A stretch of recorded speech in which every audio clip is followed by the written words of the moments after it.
There was an interview with this woman who was a whistleblower. Yeah. Did we ever find out if that was true? There's so many whistles being blown. It's hard to keep track. A lot of whistles.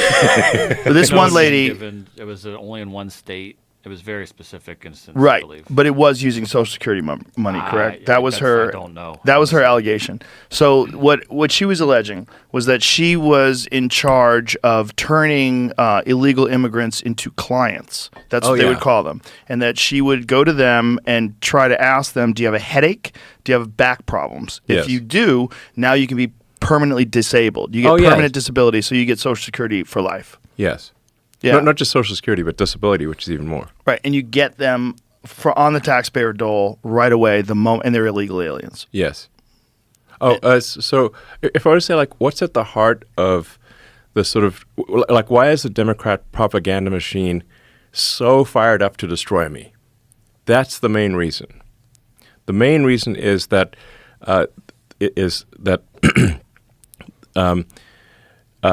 entitlements fraud, that includes like Social Security, disability, Medicaid, entitlements fraud for illegal aliens is what is serving as a gigantic magnetic force to pull people in from all around the world and keep them here. Like basically, if you pay people at a standard of living that is above 90% of Earth, then you have a very powerful incentive for 90% of Earth to come here and to stay here. But if you end the illegal alien fraud, then you turn off that magnet, and they leave, and they stop coming, and the ones that are here, many of them will simply leave. And if that happens, they will lose a massive number of Democratic voters. And if it didn't happen, they would turn those people into voters. Correct. Which they were trying to do. They're already turning them. So in New York State, illegal aliens can already vote in state and city elections. A lot of people don't know that. They're trying to fight that, and they're trying to stop that. But they're currently, I think it's like 600,000 are registered to vote, illegal aliens in New York. That is wild. Yeah. Well, I mean, if you look at, say, FEMA, like the agency that was paying for illegal aliens to stay at luxury hotels in New York was FEMA. That's an agency that's meant to support Americans in distress from natural disasters, was paying for luxury hotels for illegals in New York. It's true. Yeah. That's a fact. Fact. They're literally, like, when we stopped that payment, we stopped all those monies, because that's obviously an insane way to spend taxpayer money. The New York sued the federal government to get the money. So you could just look at their lawsuit. They were sending that money even after President Trump signed an executive order saying it needs to stop. They still press send on $80 million to luxury hotels in New York. Your tax money went to pay for illegal aliens in luxury hotels in New York from an agency that is meant to help Americans in distress from natural disasters. Right, and I would like to know how up. much. And I would like to know how much they spent on North Carolina and how much they spent on Maui. Yes, exactly. What's actually happening is they're buying voters. That's really what's happening. It's like a giant voter fraud scam.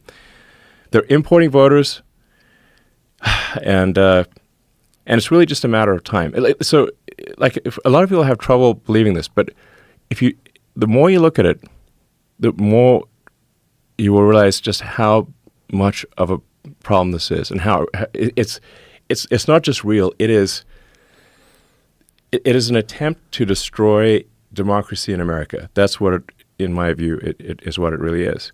Like, if you take the sort of 7 swing states, like, often the margin of victory there is like maybe 20,000 votes. If you put 200,000 illegals in there, and they have like a 80% likelihood of voting Dem, and it's only a matter of time before they become citizens, then those swing states will not be swing states in the future. And if they are not swing states, we'll be a permanent one-party state country. Permanent a deep blue socialist state. That's what America will become. And that was the game plan. That was the game plan. That is still the game plan. And so they almost succeeded. If the machine of which the Kamala puppet was the representation had won, that's what would have happened. The reason I went so hardcore for Trump was because, to me, this was a fork in the road, a very obvious fork in the road. If they had another 4 years, they would legalize enough illegals in the swing states to make the swing states not swing states. They would be blue states. Then they would win the presidential. They'd win the House, the Senate, and the presidency. They would then make district, D.C. into a state.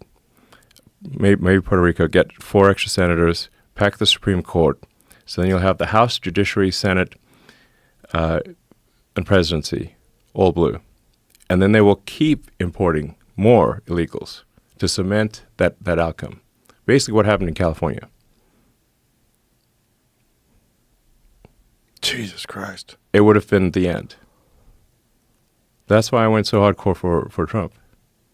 It was otherwise been the end. And that's why the Democrat machine is so intent on destroying me. It's just so fascinating that people can't see this. I mean, I invite people to do their research. The more they do their research, the more they will see that what I'm saying is absolutely true. It's like, just do the research. Yeah. It's such a bad idea, even for the Democrats, which is what they don't understand.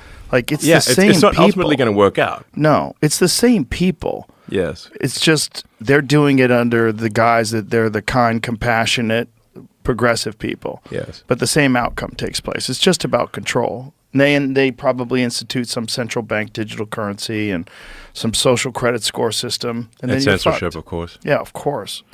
Well, that was the big fear coming into this election was that if they can't censor things like